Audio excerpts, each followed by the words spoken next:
అలంపూర్ నియోజకవర్గంలోని మానవపాడు మండల కేంద్రంలో ఈదమ్మ పండుగ సందర్భంగా ఎద్దుల బండలాగుడు పోటీలు ఘనంగా ప్రారంభమయ్యాయి. ఈ కార్యక్రమానికి అలంపూర్ ఎమ్మెల్యే విజయుడు హాజరై పోటీలను ప్రారంభించారు. ముందుగా శ్రీ ఈదమ్మ అమ్మవారిని దర్శించుకుని ప్రత్యేక పూజలు నిర్వహించారు. అనంతరం ఏర్పాటు చేసిన బండలాగుడు పోటీలను ప్రారంభించి ఆసక్తిగా వీక్షించారు.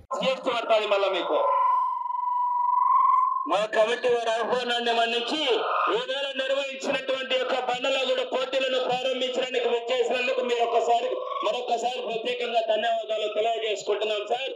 Thank you very much. పడుతుంది మళ్ళా మీకు మా కమిటీ వారి ఆహ్వానాన్ని మన్నించి ఈవేళ నిర్వహించినటువంటి యొక్క బండలాగుడు పోటీలను ప్రారంభించడానికి విచ్చేసినందుకు మీరు మరొకసారి ప్రత్యేకంగా ధన్యవాదాలు తెలియజేసుకుంటున్నాం sir. Thank you very much. Okay.